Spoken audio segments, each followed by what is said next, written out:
Magandang gabi po sa inyo lahat, mga minamahal kong mga tagapakinig ng salita ng Diyos at mga kapatid sa Panginoon. At sa mga bago pa lamang po na makikinig sa salita ng Diyos.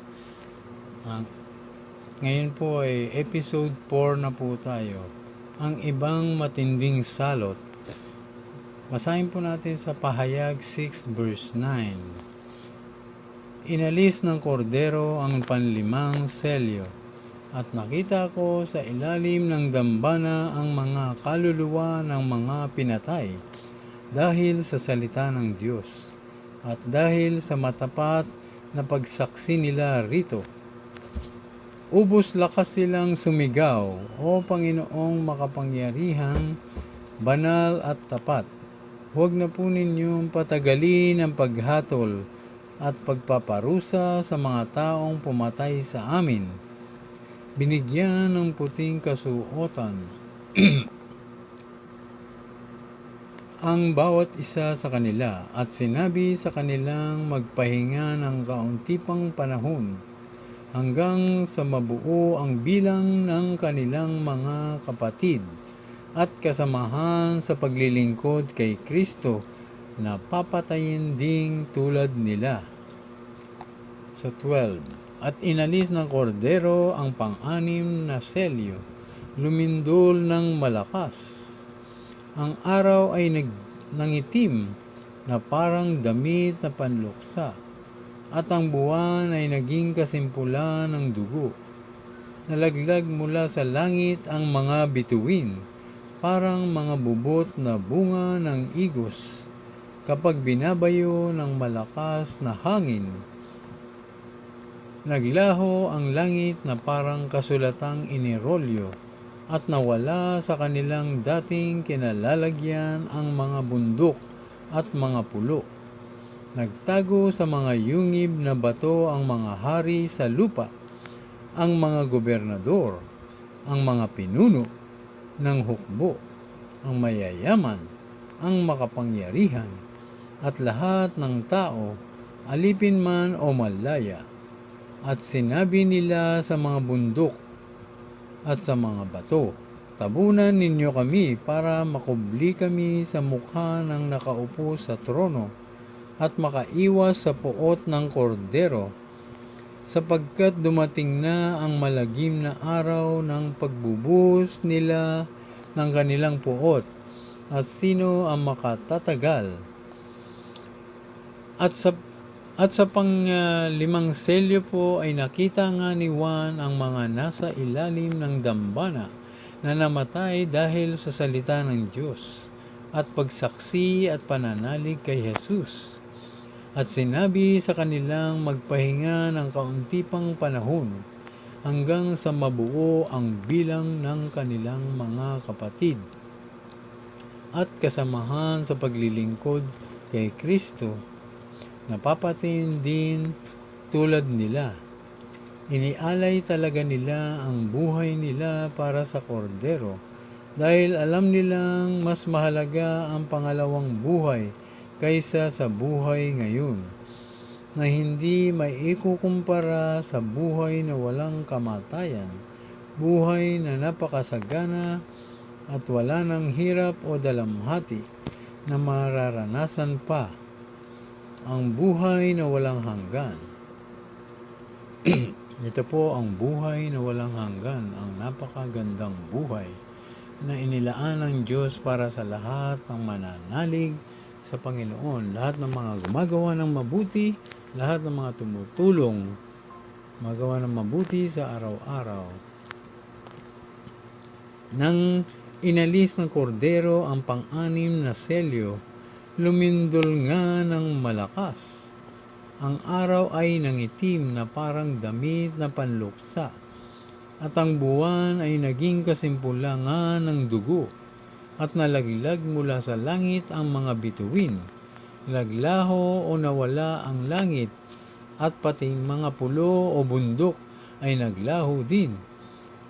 Dito sa pangyayaring ito ay napakatindi o napakahirap, at terrible talaga ang magaganap. Halos hindi kakayanin ng mga tao ang ganitong pangyayari.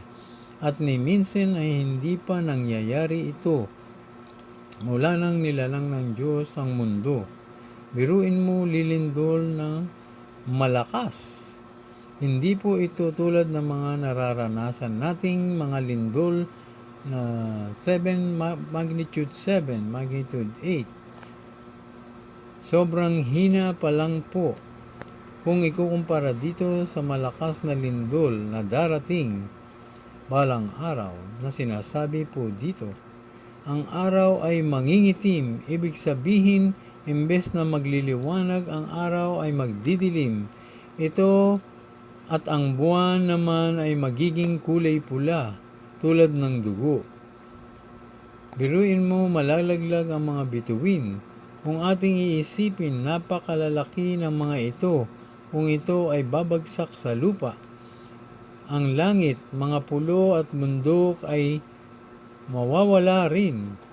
Kung ating imagine kung paano maglalaho ang mga bundok o pulo. Ang mga hari, mga matataas na tao, mababa man ay nagtago nga sa yungib na bato. Kaya sila nagtatago dito sapagkat kinalaban nila ang kordero. Imbes na sinunod nila ang Diyos, ay si Satanas at ang Antikristo ang kanilang sinunod. At sila ay sumamba sa halimaw, kaya sila ay nagtago at natakot sa pagdating ng Panginoong Hesus, na ang alam nila ay parurusahan sila nito dahil sa kanilang hindi pagsunod sa salita ng Diyos at kanilang pagsuway dito.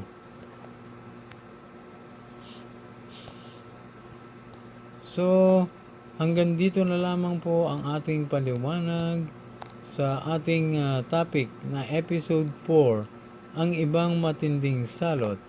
So, pakaisipin po nating mabuti ang mangyayari sa pahayag na sinasabi ng mga salot. Hindi po ito basta-basta at hindi pa po ito nangyayari simula ng likhain ng Diyos ang sanlibutan. So napakahirap po ang mangyayaring ito. Biruin mo mawawala ang mga pulo, mga bundok. Mawawala ibig sabihin lulubog yun. So, lilindol ng sobrang lakas. So, ilang beses pong lilindol na sinasabi rito sa pahayag. Meron pa pong mga verse na susunod na lilindol ng yung huling-huli ay yun ng sobrang lakas. Kaya dapat po tayong gumawa po ng mabuti sa araw-araw. Tumulong po tayo sa ating kapwa sa mga nangangailangan. Unahin na po natin ang ating mga kamag-anak. Mahalin po natin sila, huwag po natin silang awayin. Huwag po tayong magtatanim ng sama ng loob dahil ito po ang magiging dahilan ng entry point ni Satanas sa inyo, sa atin. Kapag tayo ay nagkakaroon ng tanim, nagtatanim po tayo ng galit o sama ng loob sa ating kapwa, sa ating mga kababayan, sa ating mga kamag-anak. So, dapat po mahalin po natin ang ating mga kamag-anak, ang ating kapwa, gaya ng ating sarili. At mahalin po rin natin ang ating mga kaaway. At gumawa po tayo ng mabuti sa araw-araw, magbasa po tayo ng Biblia araw at gabi. Sa gayon, giginhawa po tayo at magtatagumpay sa buhay. Palagi po tayong manalig kay Jesus. Palaging magdasal ilang beses sa isang araw. Magtiwala sa Diyos at huwag mag-alinlangan. Huwag nating alalahanin ang bukas. Dahil ang bukas ay inilaan ito para sa atin ng Diyos. Ang buhay na masagana. Kapag tayo nananalig sa Diyos, hindi dapat po tayo mag-alala. Kapag meron tayong takot sa Diyos, meron tayong bantay na anghel. Ano man po ang ginagawa natin, saan man tayo pupunta, manalangin tayo at tayo ingatan ng ating Diyos. Sama ng Banal na Espiritu Santo na tumutulong sa atin upang ipaniwanag sa atin kung ano ang ating binabasa upang ating maunawaan. Dahil ang mga binabasa natin ay hindi lang basta literal, kundi ito ay magitan ng banal na Espiritu ang siyang makakaunawa lang po dito. Dahil napakahiwaga po ng salita ng ating Diyos. Pagpalain po kayo ng Diyos na nasa langit. Naway maunawaan niyo po ang ating topic. Naway nagbigay po sa inyo ng tamang kaalaman. Palain kayo ng Diyos, Ama, ng Anak, at ng Espiritu Santo. God bless po. Kapag may knowledge, may power. God bless. Bye-bye.